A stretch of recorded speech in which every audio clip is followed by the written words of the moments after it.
அனைவருக்கும் வணக்கம். இன்னைக்கு டிஎன்ஏல என்ன செய்திகள் இருக்கு அப்படின்னு சொல்லி பார்ப்போம். முதல்ல என்ன குடுத்துருக்காங்கன்னா, லடாக்கிற்கு மாநில அந்தஸ்து கேட்டு போராட்டம் அப்படின்னு சொல்லி குடுத்துருக்காங்க. சோனம் வாங்சுக் அப்படிங்கிற ஒரு போராட்டக்காரர் வந்து இருக்காரு. அவரு தலைமையில தான் பார்த்தீங்கன்னா, ஆ இந்த லடாக்கோடைய மாநில அந்தஸ்து போராட்டம் அப்படிங்கிறது தொடங்கப்பட்டிருந்துச்சு. சரிங்களா? அவர் வந்து பார்த்தீங்கன்னா, ஒரு பருவநிலை ஆர்வம் கொண்ட ஒரு நபர் தான். ஆர்வலர் கூட சொல்லலாம் நம்ப. சோனம் வாங்சுக் தலைமையில இந்த போராட்டம் நடந்துகிட்டு இருக்கு. உண்ணாவிரத போராட்டங்கள் இருக்கிறப்ப 2 பேருக்கு ரொம்ப உடல்நலம் மோசமாகி மருத்துவமனைக்குள்ள சேர்க்கப்பட்டிருக்காங்க. அதைத் தொடர்ந்து இளைஞர்கள் எழுச்சி பெற்று ஒரு போராட்டம் அப்படிங்கிறது தொடங்கப்பட்டிருக்கு.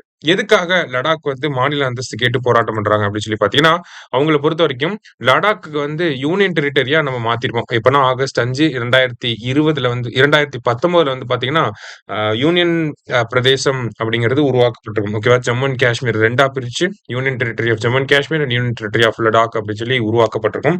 அதுல லடாக்கோட யூனியன் பிரதேசத்துக்கு பார்த்தீங்கன்னா, சட்டமன்றம் அப்படிங்கிறது இல்லாம இருக்கும். ஓகேங்களா? Union territory without legislative assembly அப்படின்னு சொல்லி சொல்லியிருப்பாங்க. இந்த மாதிரி உருவாக்கப்பட்டிருக்கும். அப்போல இருந்தே பார்த்தீங்கன்னா, லடாக்குக்கு மாநில அந்தஸ்து வேணும் அப்படிங்கிறத சோனம் வாங்சுக் தலைமையில ஒரு போராட்டம் தொடர்ந்து நடந்துகிட்டே தான் இருக்கு. இப்ப வந்து பார்த்தீங்கன்னா, அவங்களோட மிகப்பெரிய கோரிக்கை என்னவாக இருக்கு அப்படின்னா, 6த் ஷெட்யூல்ல அவங்கள சேர்க்கணும் அப்படிங்கிறது தான்.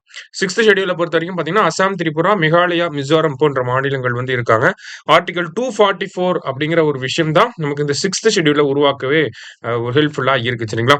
அந்த 6த் ஷெட்யூல்ல எங்களையும் சேர்த்துக்கணும் அப்படிங்கிறது தான் இந்த லடாக்ல இருக்கக்கூடிய மக்களோட போராட்டமா இருக்கு.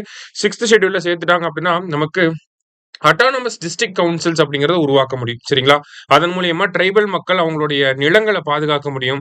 அவங்களுக்குன்னு தனியான நெறைய அ அமைப்புகள வந்து உருவாக்கி, அவங்களுடைய கலாச்சாரத்த பார்த்துக்க முடியும். சரிங்களா? அதே மாரி அ ஃபினான்ஸ் கமிஷன் வந்து என்ன சொல்லுவாங்க அப்படின்னா, இந்த 6த் ஷெட்யூல் ஏரியாஸ்க்குன்னே தனியா நிதிய வந்து அலோகேட் பண்ணுவாங்க. பிஸ்கல் ரிசோர்ஸஸ் அலோகேட் பண்ணுவாங்க. அந்த மாதிரியான நிதி அவங்களுக்கு கிடைக்கும். அதன் மூலியமா உங்களுக்கு டெவலப்மென்ட் வந்து வரும். அந்த மாதிரியான காரணங்களுக்காக இவங்க இந்த போராட்டம் வந்து பண்ணிக்கிட்டு இருக்காங்க. சரியா? அடுத்ததா வந்து பார்த்தீங்கன்னா, இந்தியாவின் கார்பன் குறைப்பு திட்டங்கள், சுற்றுச்சூழல் அப்படின்னு சொல்லி குடுத்திருக்காங்க. அதாவது நமக்கு COP30 அப்படிங்கிறது பிரேசில்ல பெலம் அப்படிங்கிற சிட்டில நடக்கப் போகுது. அதுல ஒவ்வொரு நாடுமே பார்த்தீங்கன்னா, புதுப்பிக்கப்பட்ட தேசிய அளவில் தீர்மானிக்கப்பட்ட பங்களிப்புகள வந்து சமர்ப்பிக்க போறாங்க. அதாவது நேஷனலி டிட்டர்மைன்ட் கான்ட்ரிபியூஷன் அப்படின்னு சொல்லி சொல்லுவாங்க. அந்த என்டிசி அப்படிங்கிறத சப்மிட் பண்ண போறாங்க. சரியா? இந்தியாவுமே அவங்களோட என்டிசிய வந்து சப்மிட் பண்ண போறோம். அப்டேட்டட் என்டிசி அப்படின்னு சொல்லி சொல்லுவாங்க. ஆல்ரெடி நம்ம என்டிசிய வந்து சப்மிட் பண்ணியிருப்போம் கிளாஸ்கோ மாநாட்டுல. அதுல தான் வந்து பஞ்சாமிர்த டார்கெட்ன்னு சொல்லுவோம். 2070ல வந்து பார்த்தீங்கன்னா, நெட் ஜீரோவ அச்சீவ் பண்ணணும் அப்படிங்கிற டார்கெட்லாம் நம்ம வச்சிருக்கோம். அது தொடர்பாக இப்ப அதுல என்ன மாரியான நடவடிக்கைகள் எடுக்கப்பட்டிருக்கு? அப்டேட்டட் என்டிசி என்ன அப்படிங்கிறத நம்ம சப்மிட் பண்ண போறோம். இந்த காப் மாநாட்டோட முக்கியமான ஒரு அம்சம் என்ன அப்படின்னு சொல்லி பார்த்தீங்கன்னா, இந்த என்டிசியாக தான் இருக்க போகுது. சரிங்களா? காப் மாநாடுகள் அப்படின்னு சொல்லி பார்க்கிறப்ப, United Nations framework convention on climate change அப்படிங்கிறது 1992ல இருந்து நடந்துகிட்டு இருக்கு. சரிங்களா? காப் 8 அப்படிங்கிறது நமக்கு நியூ டெல்லியில வந்து நடந்திருக்கும். இப்போ வரக்கூடிய காப் மாநாடு கான்ஃபரன்ஸ் ஆஃப் பார்ட்டிஸ் அப்படின்னு சொல்லி சொல்லுவாங்க. எங்க நடக்க போகுது அப்படின்னா, பிரேசில்ல பெலம் அப்படிங்கிற சிட்டில நடக்க போகுது. சரியா? இன்னைக்கு முக்கியமான 2 ஆர்டிகிள பார்த்திருக்கோம். நன்றி.